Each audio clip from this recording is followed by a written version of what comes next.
오픈빨 기간에 이런 행동하면 망할 것 같은 세 가지. 많이 파는 거에 신경 쓰느라 서비스에 신경 쓰고 있지 못하다. 오픈 초반에 발생하는 로스를 생각하지 못하고 순수익만 생각한다. 그리고 3,000원도 없어서 급식비도 못 내본 경험 있어? 8평짜리 아주 작은 매장을 시작해서 이제는 고용노동부 장관상부터 지역 환원 사업 그리고 베스트셀러 저자까지. 안녕하세요. 저는 300억 매출 회사의 대표 이명재입니다. 같이 책 보신 거예요? 근데 본인이 내용 좋단 말이야 이거. 이거 기본적인 다 들어가 있어. 이거 안 보고 어떻게 배달을 할 수가 있겠어. 제가 한번 홍보할 시간 드리겠습니다. 5초 드립니다. 5초? 배달하려면 꼭 봐야 되는 좋은 책입니다. 오케이 가자고. 자체 광고. 배경도 바뀌었으니까 새로운 서버로. 내 맘대로 하면 돼? 저 팬분들 이름도 저희끼리 생각해봤어요. 뭐? 저는 반대합니다. 왜요? 저희 팬 구독자층이 40에서 50 정도 되시는 분들이. 아 그래? 네. 젊으시네. 젊으셔가지고 눈둥이라고. 두 번째도 있습니다. 장배둥이. 장배둥이? 장배둥이 괜찮다. 사람이 느낌이 알았어. 안녕하세요 장배둥이 여러분 반갑습니다. 장배둥이 여러분들 귀여운. 장배둥이 여러분의 귀염둥이 장배나입니다. 평소에 거의 채널 말고도 장사반장 예. 다른 채널에서 활용을 하고 계시잖아요. 장사반장. 솔루션을 다니시다 보면 공통적으로 말씀들이 꼭 있으시거든요. 솔루션 받으시는 분들이 많이 있죠. 중복돼. 맞아요. 많이 듣는 멘트. 이걸로 과연 될까요? 그리고 두 번째가 어떠한 것 때문에 안 하고 있어요. 해봤는데 효과가 많이 없어요. 그런 멘트? 뭐가 있더라? 힌트를 드릴까요? 이것 때문에 솔루션 신청했어요 할 때. 거의 첫 문장으로 항상 나오는 멘트가 있는데 몰라? 뭐야? 가장 많이 하시는 말씀이 오픈 초반엔 장사가 잘 아, 되는데 알았어. 그 이후로는 잘 안 돼요. 그 이유가 뭐라고 생각하세요? 초반에 잘 됐다? 이게 이유는 다양해. 오픈을 처음 하면은 정신이 없단 말이에요. 손님이 한두 명 왔다 가도 바빠. 그래서 왠지 바쁘게 느껴지는 게 있고, 또 하나 오픈빨. 없던 가게가 생겼으니까 궁금해서 한번 와보는 거죠. 그리고 또 하나는 지인들. 이 몇 가지가 합쳐지면 뭔가 바쁘게 느껴져요. 근데 중요한 건 장사는 재방문이 중요하단 말이에요. 한 번에 10명이 아니고 한 명이 10번 오는 가게를 만드는 게 중요해. 그러면 어찌됐든 처음에 왔다 해도 안 오는 데는 그만한 이유가 있다. 그것이 장사가 안 되는 이유겠죠. 그럼 그 오픈 빨리한 게 실제로 모두에게 있는 일인가요? 없다고 할 수 없어요. 외관이나 뭐 메뉴 구성이 나쁘지 않은 이상은 그래도 한 번은 가봐요. 그리고 이런 생각을 많이 해. 오픈한 매장은 서비스가 좋을 것이다. 이제 그런 기대로 한번 가보는 심리가 아무래도 있죠. 그럼 보통 오픈빨은 어느 정도 가나요? 오픈빨은 제 생각에 평균적으로 2달? 길어도 한 달 안에 끝나기도 하고 2달 정도가 오픈빨의 기간이다. 그 내가 장사를 하면서 오픈빨인지 아닌지를 확인할 수 있는 그런 방법이 따로 있을까요? 그거는 오시는 손님들이 왜 어떤 목적으로 왔는지를 보면 알죠. 재방문인지 아니면 이야기를 듣고 왔는지 뭐 블로그를 보고 왔는지 그냥 생겨서 한번 와봤는지는 이야기를 들어야 돼요. 특히나 오픈 초반에는 정보를 얻어야 되니까 안 보는 척하면서 다 들어야 줄 알아야 돼요. 이게 사장이야. 그럼 그 이야기 오고 가는 단어 속에서 대충 감이 오잖아요. 아 여기 마라탕집이 없었는데 생겨서 어쩌고 저쩌고 하면은 이제 오픈빨인 거고, 그리고 와서 막 사진을 막 찍어. 그러면 이미 사진 찍으려고 결심하고 온 거란 말이에요. 그럼 어디서 보고 온 거겠죠. 이야기를 들었거나. 이런 식으로 판단을 해야 돼. 센스가 좀 있어야 되죠. 그럼 저희 좀 실제적인 사례가 가맹점이 많지 않습니까? 가맹점 관리를 할 때 예. 아 여기 오픈빨 지금 바꾸신 거 잘못하면 위험하겠구나 이런 생각 드는 곳들이 있어요? 많이 있죠. 이거는 가맹점뿐만이 아니고 모든 매장이 마찬가지인데, 오픈을 하게 되면 오픈빨이든 뭐든 주문이 들어온단 말이에요. 그쵸? 이때 사장님들이 착각을 해.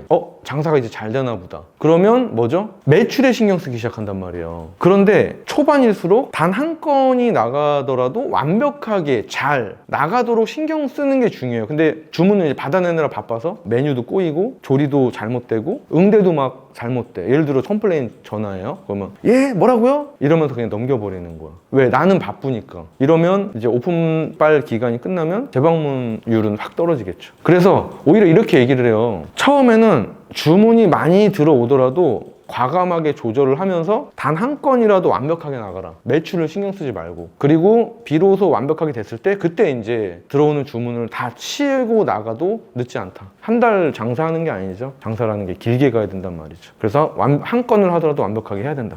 이 마인드로 해야 돼. 그러면 결국엔 오픈빨이 떨어진다는 말은 내가 이 손님들을 끌어들이는 매력이 부족했다는 뜻이에요. 그렇죠. 내가 준비가 안 돼 있으면 막 와도 나 이 정도밖에 안 된다는 것만 광고하는 꼴이 되는 거예요. 마케팅이나 광고 뭐 이런 것들은 나를 알리는 거 그 이상 그 이하도 아니란 말이에요. 나를 알렸어. 그래서 왔어. 근데 내가 준비가 안 돼 있어. 불친절해. 그러면 그것만 광고한 거예요. 나 별로다. 우리 가게 별로예요. 그래서 마케팅도 광고도 잘 해야 돼요. 내가 완벽하게 물이 올랐을 때. 그때 진행해야 돼. 그럼 이런 얘기가 있습니다. 오픈한 지 얼마 안 됐을 때 대량 주문은 피해라. 같은 맥락인데 단체 주문이 들어오면 한 번에 음식을 많이 빼야 돼요. 바쁘단 말이에요. 손발이 잘 맞아야 되는데 당연히 안 맞아. 그럼 레시피가 틀릴 확률이 있고 내가 정신이 없으니까 친절하게 응대도 못해. 그리고 이 커뮤니케이션이 돼야 된단 말이에요. 이 손님들과 왜 왔는지, 가게 경험을 어떻게 생각하는지를 예의주시해서 듣고 피드백을 해가지고 보완을 하거나 해야 되는데 그 정신이 하나도 없어. 그냥 쓱 넘어가는 거야. 오늘 하루 매출은 어느 정도 나와 있겠지만 나한테 피드백이 되는 게 하나도 없는 거예요. 항상 피드백이 돼야 돼요. 하나를 팔더라도. 그게 안 되면 의미가 없다. 특히 오픈 초반에 정보를 얻어야 돼요. 내가 실수하는 게 있을 수 있어요. 그리고 사장들이 보는 이 시선이랑 고객들이 보는 시선이랑 완전히 달라요. 그거는 오로지 피드백 아니면 받을 수가 없어. 그래서 사장님들도 손님 자리에 이렇게 한 번씩 앉아봐야 돼요. 손님인 것처럼 먹어봐야 돼요. 본인 가게에서. 그럼 보이는 게 있어요. 100%. 그런 말 있잖아요. 위치를 바꾸면 풍경이 달라진다고. 그게 정말 맞는 말이에요. 익숙함에 속아서 다 안다고 생각하면 안 돼. 그 피드백들이 엄청 다양할 텐데 사장님들이 가장 많이 놓치는 거. 이거는 직원들이나 아르바이트생들에 대한 컨트롤. 그러니까 나는 열심히 하는데 직원들은 아닐 수 있거든요. 이 많은 고객들 응대를 할 때 내가 응대하는 거는 그렇게 많지는 않아요. 정신이 없을 뿐이지. 결국에는 뭐 아르바이트생 그리고 뭐 직원들 그들이 어떻게 응대하는지 몰라요. 그래서 직원들의 응대하는 것들을 잘 봐야 된다. 그리고 계산해서 나갈 때 반드시 한번 물어볼 수도 있어야 돼요. 어땠는지. 뭐 요구르트를 하나 주면서 이야기를 하던 핑계거리를 만들어야 돼요. 그러면 자연스럽게 얘기를 해준단 말이에요. 대부분의 손님은 그냥 얘기해달라 그러면 잘 안 해요. 왜냐면 괜히 뭐 얘기해봤자 기분만 나쁘지. 싫은 소리 안 하고 싶어요. 근데 부드럽게 눈인사도 해주고 그러면 그 사장님을 위해서 이제 조언을 한다는 마음으로 이야기해주기도 해요. 이런 분위기를 이끌어내는 것도 사장님의 역량이죠.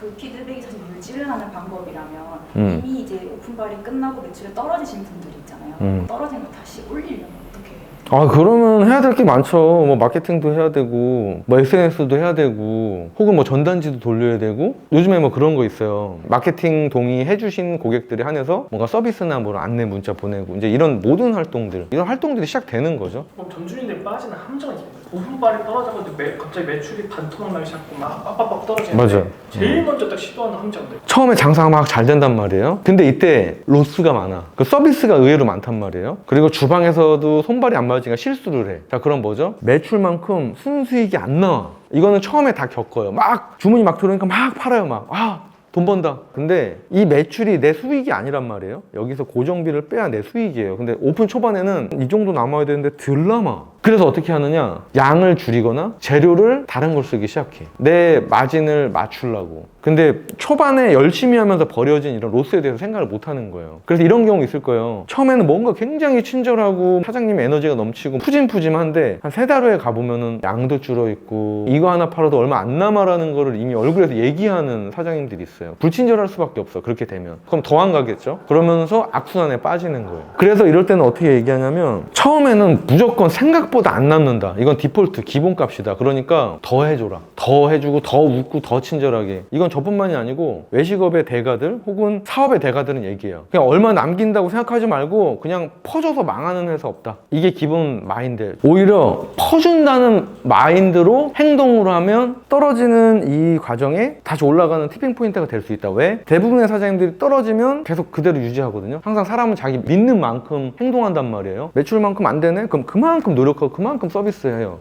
그럼 또 떨어진단 말이에요. 이럴 때 나는 반대로 행동하는 거야. 그러면 더 돋보이겠죠?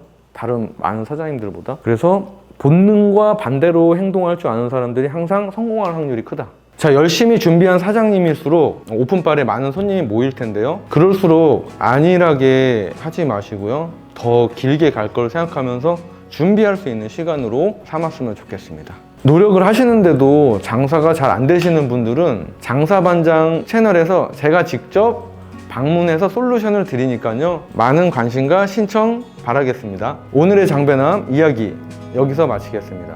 감사합니다.